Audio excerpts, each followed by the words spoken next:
안녕하세요, 이보람입니다. 정말 오랜만에 이렇게 브이로그 아닌 오늘의 워홀 조언을 하기 위한 영상을 찍게 되었는데요. 거의 한 3주? 3주 만인가? 3주 만에 찍는 것 같아요. 제가 요즘에 격리를 당해가지고 너무 집에서 이틀째 지금 자택근무를 하고 있는데 너무 지겹기도 하고 너무 좀 퍼져가지고 영상을 빨리 만들어야겠다라는 생각이 들어서 오늘 이렇게 영상을 찍게 되었어요.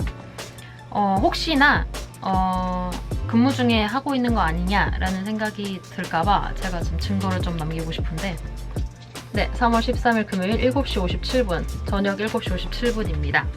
어쨌든 직접적으로 퇴근이 끝나고 나서 만드는 거기 때문에 괜찮은 거겠죠? 오늘 워홀 조언은 너가 뭔데 워홀 조언을 해? 라고 하지만은 그냥 제가 찍고 싶어서 찍습니다. 그래서 저희 워홀 조언은 여러 가지가 있는데요. 일단은 2가지 정도는 내가 실패한 워홀러로서 이렇게 하면 좋겠다라는 게 있고요. 그리고 다른 것들은 이제 워홀을 하면서 가져야 될 마음가짐 같은 거를 말씀드리고 싶어가지고 이렇게 영상을 찍게 됐어요. 일단 그 전 영상에서 제가 어떤 일을 했던 사람이고 어떤 거를 했는데 어떻게 해서 안 됐다라는 거를 말씀을 드렸으니까 만약에 궁금하시다 싶으시면은 아마 왼쪽이겠죠? 왼쪽 위에 이거 참고하셔서 어떤 사람이었는지 그리고 어떻게 해서 갔는데 이 사람은 워홀을 어떻게 했는지 이런 것들을 참고해 주시면은 굉장히 도움이 많이 될 거예요.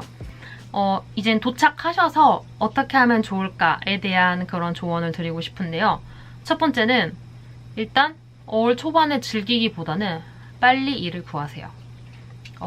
저 같은 경우는 한 달 정도는 놀았어요. 한 달 정도를 놀았는데 정말 웃긴 거는 한 달 정도 놀았을 때 그때 쓴 돈이 평소에 한 10개월 정도 워홀러로 있으면서 썼던 돈보다 제일 많았어요. 일도 안 했는데 쉴 때 돈을 진짜 제일 많이 쓰는 것 같더라고요. 왜냐면은 일단 물가도 모르고 또 이것저것 신기한 게 많다 보니까 막 이것저것 아무거나 막 사게 되더라고요. 그때 당시에 제가 평소에는 한 1,400불, 1,500불 정도를 썼는데 한 달에 그때는 한 1,800불? 한 300불 솔직히 뭐 20만 원 별거 아니긴 하지만 정말 생각 없이 쓰는 경우가 진짜 많더라고요. 그래서 저는 만약에 워홀러분들이 만약에 처음에 워홀을 가시게 된다면은 첫 달에 무조건 일을 구하세요. 빨리, 최대한 빨리 구하세요. 뭐 즐기겠다, 뭐 이 나라를 나도 즐기러 왔어. 왜냐면 워킹 홀리데이니까 나는 홀리데이 먼저 즐길래 라고 하시는 분들도 분명히 있을 거고 어느 정도의 돈을 많이 갖고 오시는 분들도 있을 수도 있겠지만은 일은 구하면 되겠지라고 정말 편하게 생각하지 마시고 일단 일부터 구하면서 즐기세요. 일은 정말 안 구해질 수도 있고요. 제 주변에 대부분 일을 구하려고 몇 달 동안 고생하는 친구들 많고요. 대부분 한 달 정도는 걸리거든요. 만약에 한 달을 그냥 놀다가 그 다음 달부터 일을 구하기 시작하면은 2달을 놀게 돼요. 2달을 놀게 되면은 대부분 정신없이 돈을 쓰기 때문에 또 저 같은 경우는 술을 잘 안 먹어서 술을 먹는 사람일 경우에는 이제 한인 식당에 가서 이제 술을 시키게 되고 이제 소주가 그립다면서 이제 술을 먹게 되죠. 그렇다 보면 이제 돈이 진짜 순삭이 되거든요. 그렇다 보면 대부분 2달에 거의 한 뭐 3,000불 이상 대충 뭐 한 4,000불 정도 쓰게 되겠죠? 4,000불이 그렇게 적은 돈이 아니거든요. 거의 한 300만 원? 300만 원 막 들고 왔는데 최저 자금 들고 왔는데 300만 원 2달에 다 쓰고 돈 없어서 집에 돌아갈 수도 있거든요. 그러니까 무조건 워홀을 가시게 된다면은 일부터 빨리 구하세요. 아니면은 가기 전에 뭐 블로그나 아니면은 유튜브에서 되게 많이 말을 해주겠지만은 트레이드미나 아니면은 저 같은 경우에는 그냥 한인 사이트 먼저 들어가서 찾았었어요. 거기가 코리아포스트.com? 코리아포스트? 네, 거기 가셔서 그냥 빨리 일을 구하시거나 아니면은 식.com 이런 데 가셔서 빨리 일을 구하면서 레주메도 돌리고 해보시는 게 좋을 것 같아요. 정말 생각보다 일이 안 구해질 수도 있고요. 거의 한두 달을 그냥 놀게 되면서 돈을 까먹을 수가 있으니까 가자마자 꼭 빨리 일을 구하세요. 그리고 2번째 조언은 만약에 집을 들어가게 된다면은 계약서를 꼼꼼하게 보세요. 그리고 가자마자 동영상이나 사진 같은 것들을 촬영을 최대한 많이 해놓으세요. 그거를 증거로 많이 삼으셔야 될 수도 있을 거예요. 정말 운이 안 좋을 경우에. 이거는 제 얘기는 아니고 제 친구 얘기인데 그 친구는 모르겠어요. 뭐 집 계약서를 꼼꼼히 읽었는지 뭔지는 모르겠지만은 그런 얘기들이 되게 많대요. 그 친구가 이제 집에 나오는데 갑자기 청소비를 요구를 하는 거예요. 그래서 무슨 소리냐? 나는 그런 것도 한 적이 없고 난 깔끔히 치우고 나왔는데 했는데 뭐 프로페셔널한 사람한테 청소를 맡겨서 청소를 해야 된다는 조항이 있었던 것 같아요. 그러니까 그런 걸 계약서를 꼼꼼히 보지 않았던 거죠. 그리고 어떤 경우에는 뭐 너 때문에 이게 지금 이런 식으로 뭐 기스가 났고 파손이 났다. 이거 너가 배상해야 된다. 이런 경우도 발생할 수가 있어요. 그렇기 때문에 만약에 뭐 모든 분들이 그렇진 않겠지만은 대부분 집에 가자마자 만약 그 집에 살게 된다면 주인 앞에서든 사진을 찍어놓고 영상을 진짜 많이 남겨두시고 그리고 만약에 기스 같은 게 났거나 뭐가 파손이 났을 경우에는 그런 거는 바로바로 말해서 이 부분은 내가 한 게 아니다라고 정말 꼼꼼히 보셔야 돼요. 왜냐면은 한국에 있을 때는 우리는 거의 부모님이랑 거의 대부분 사는 분들이 많아서 이제 뭐 집을 보러 다니거나 이런 분들이 대부분 많이 없을 거예요. 저도 그랬고 저도 서울에서 계속 살았기 때문에 거의 대부분 부모님이 그런 걸 많이 해서 저도 그런 걸 몰랐고 주변 친구들 같은 경우에 그런 걸로 거의 뭐 보증금 같은 거를 거의 뜯기고 나오는 정도가 많았어요. 거의 뭐 보증금을 2주치 보증금을 내고 들어가는데 그 보증금을 너 이거 청소해야 되니까 청소비로 해야 돼. 아니면 여기가 파손 났으니까 너 내가 보증금 못 돌려줘. 이런 식으로 돈을 못 받고 나오는 애들을 많이 봤거든요. 그렇기 때문에 만약에 워홀을 가시게 되고 어떤 집을 구하시게 된다면 그 집의 상태를 꼼꼼하게 점검을 하세요. 제발 반드시 그렇게 하셔야지만이 본인이 돈을 안 뜯길 수 있어요. 저는 그런 친구의 사례를 듣고 나서 정말 놀랐던 게 뭐냐면 그 친구 나이 또래에 딸이 있는 분이 그런 식으로 장사를 하시더라고요. 그러니까 그런 걸 보고 와 진짜 지 딸 같은 사람한테 어떻게 저런 돈을 뺏을 수가 있지? 저런 이유를 가지고? 라는 생각이 들었었거든요. 분명히 모든 사람들이 그럴 거라고는 생각은 하지는 않아요. 하지만은 정말 자기 자신의 소중한 돈이잖아요. 그런 돈을 그냥 뜯기는 게 말이 안 되잖아요. 그러니까 무조건 가시면은 계약서를 꼼꼼히 보시고 청소 비용을 지불을 해야 되는지 아니면은 들어오기 전에 청소가 되어 있는지 이런 것들을 무조건 물어보셔야 되고 그리고 기스난 부분이나 망가진 부분들이 있으면은 무조건 확인을 하셔야 됩니다. 결국에는 워홀을 하는 거는 혼자 살아가는 거기 때문에 자기 인생을 살기 위해서는 그런 것들을 꼼꼼하게 챙기셔야 됩니다. 그리고 이제는 어떤 걸 말씀을 드리고 싶냐면은 워홀할 때의 마음가짐에 대해서 말을 하고 싶어요. 워홀을 하는 중에는 분명히 좋은 일도 있고 힘든 일도 분명히 따라올 거예요. 저는 일단은 한국에 있을 때는 전혀 외로움을 타지 않는 성격이었거든요. 그냥 친구가 많이 있기는 하지만은 굳이 친구를 만나지 않아도 혼자 있어도 되게 즐겁게 잘 지낼 수 있는 사람이었어요. 근데 워홀을 가고 나서 그냥 모르겠어요. 어떤 감정인지는 저도 지금 설명을 할 수가 없는데 꼭 누가 있어야 될 것 같고 내가 혼자 있는 게 좀 되게 좀 뭐라고 해야 되지? 바보 같다고 해야 되나?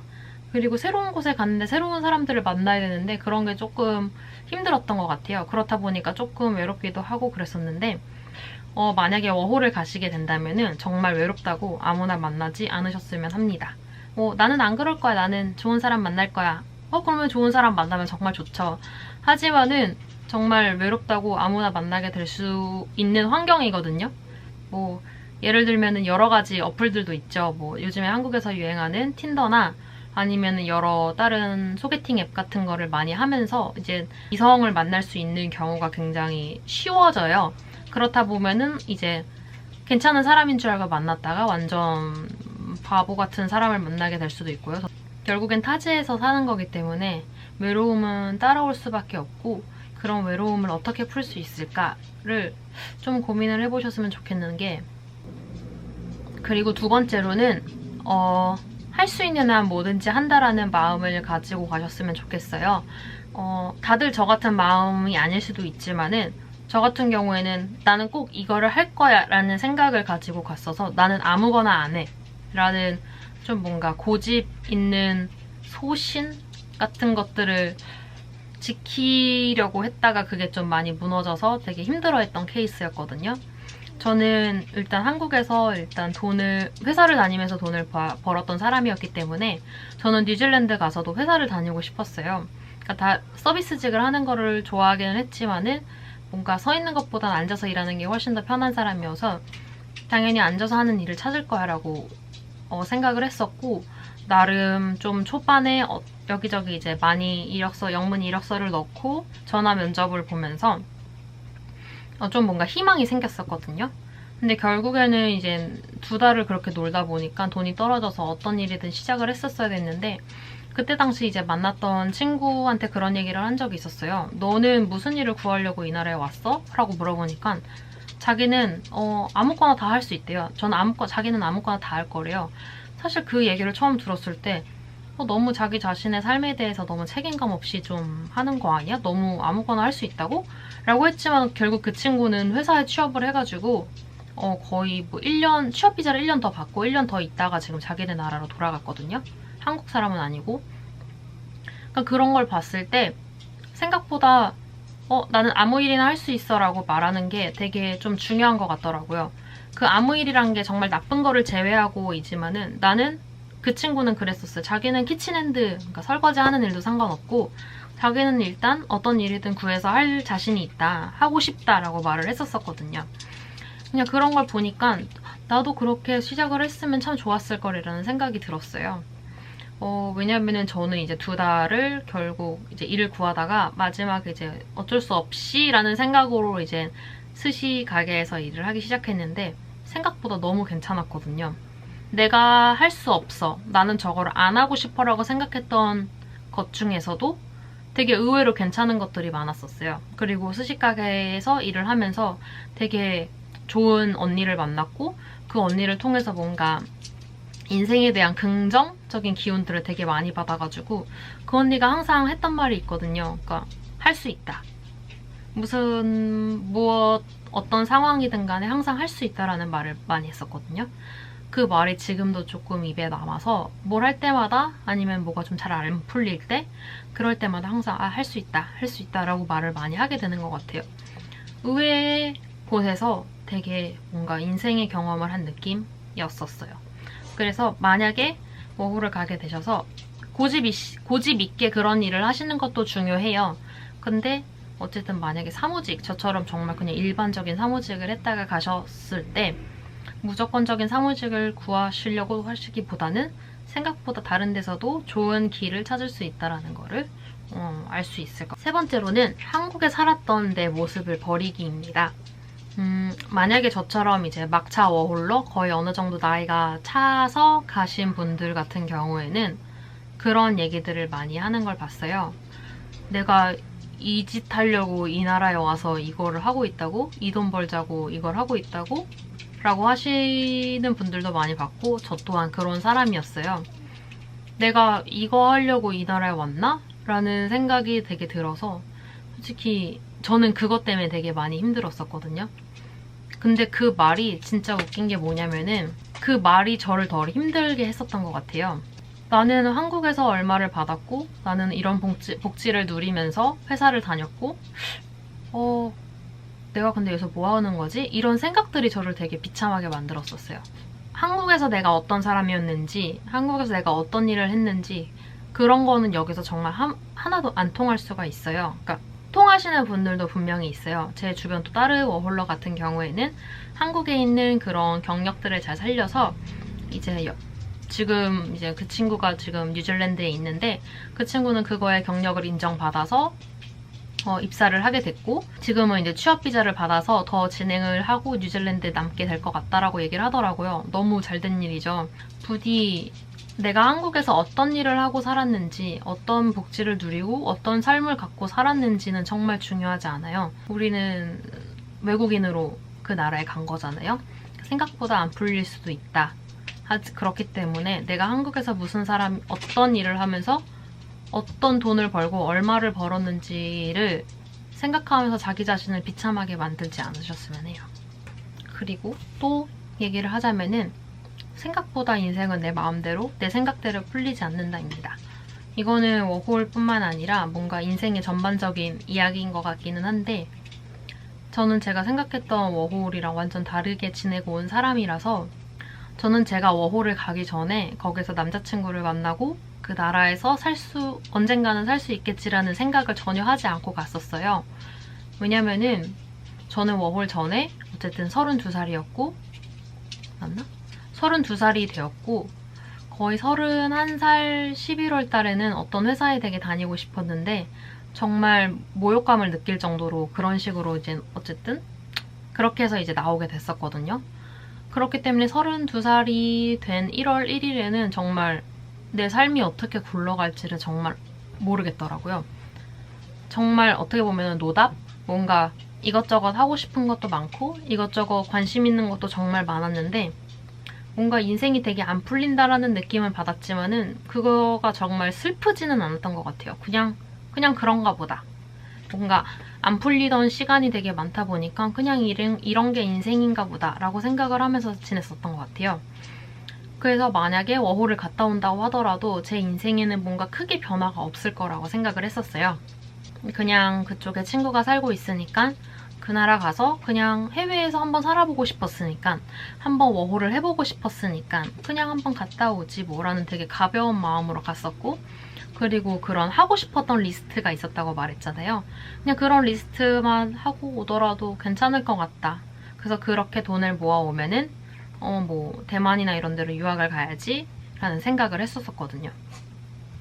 그래서 그런지 되게 좀 뭔가 마음을 비우고 갔지만은 어떤 일을 해야겠다? 그리고 이런 리스트를 하고 싶다라는 딱 그런 되게 간단하게 마음을 가지고 갔었어요. 저도 돈을 한 400만 원 정도밖에 안 갖고 갔었거든요.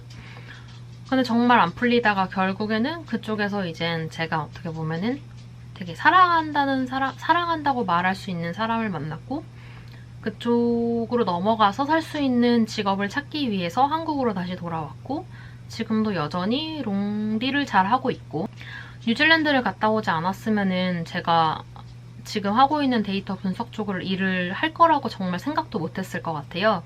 그럴 정도로 뭔가 뉴질랜드는 저한테 되게 이런저런 감정들을 많이 주고 많은 생각들을 하게 된 나라였는데 어쨌든 뉴질랜드에 있으면서 그런 생각이 들더라고요. 생각처럼 내 인생이 굴러가지는 않는다.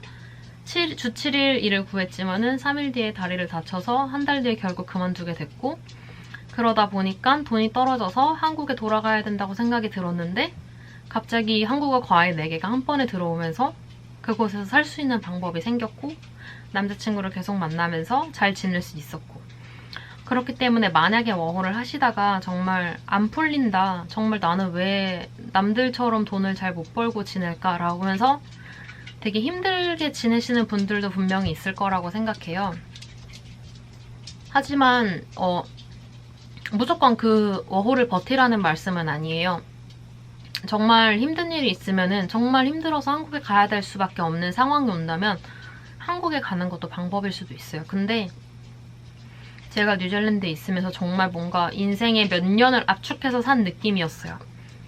너무 이것저것 단짠단짠이 되게 심했었거든요. 좋았던 게 왔다가 힘든 게 왔다가 그러다 보니까 계속 좋은 게 오고 또 힘든 게 오고 그게 되게 짧은 시간은 되게 여러 가지가 왔었어서 생각보다 인생이 안 풀릴 수도 있지만은 또 지내다 보면 또 잘 될 수도 있고 이런 게 있더라고요. 그렇기 때문에 만약에 뉴질랜드에 가서 만약에 본인의 마음대로 이런 게 되거나 그런 게 마음대로 되지 않더라도 자기 자신을 절대로 책망하지 말고 그것 또한 좋은 경험이었다고 생각하고 빨리빨리 행동을 하셨으면 좋겠어요. 엉덩이 뭉개고 있지 말고 저처럼 만약에 좀 안 된다 하면은 다른 걸로 빨리 옮겨가고 빨리빨리 이렇게 옮겨가면서 본인이 뉴질랜드에서 이루어야 될 것들을 많이 이루시고 있었으면 좋겠어요. 제가 그 당시 이제 언어 교환 같은 것들을 이제 카톡이나 이런 걸로 하고 있었을 때 뭔가 좀 잘 안 풀리는 것 같아가지고 어떤 되게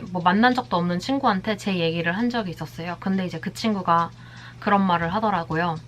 이거는 내가 읽어야 되니까 외우지는 못했는데 그 친구가 했던 말이 그거였어요. Everything will fall into place for you. It just takes a little bit of a time. 결국에는 모든 것들이 다 잘 될 건데 그게 조금 시간이 걸릴 뿐이라고. 딱 그 말을 들었는데 정말 많은 생각을 해줬었거든요. 결국에는 제 워홀을 판단을 했을 때는 잘 다녀왔다 였거든요. 정말 짧게 잘 다녀왔다. 5글자로 딱 표현할 수 있었어요. 잘 다녀왔다. 괄호치고 중간중간 힘든 일이 있었고 잘 안 풀리는 일이 있었을지라도 잘 다녀왔다. 라고 딱 5글자로 얘기를 할 수가 있거든요.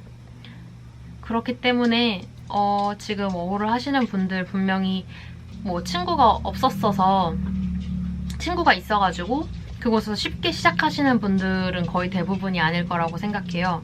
대부분 혼자 어떻게든 헤쳐나가고 그곳에서 사람들을 만나고 자기의 이렇게 뭐라고 해야 되지?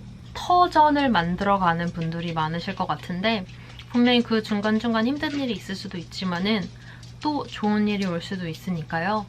워홀 하면서 즐겁게 힘든 일 오더라도 한번 울고 엉덩이 털고 다시 일어나서 다시 좋은 일을 향해서 가는 그런 워홀이 됐으면 좋겠어요.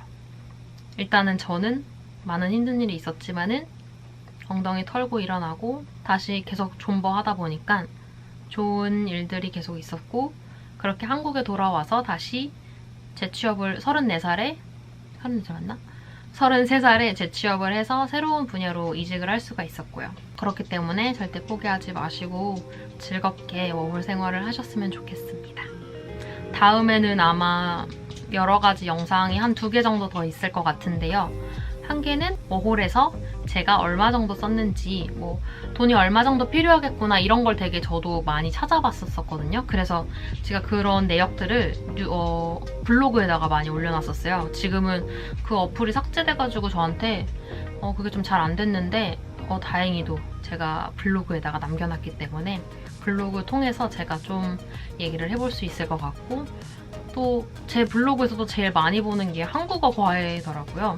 이거를 올려야지 하는데 사실 별게 없어서 안 올리고 있다가 여전히 제 블로그에서 제일 많이 보는 거여가지고 그것도 아마 조만간 좀 남길 것 같아요.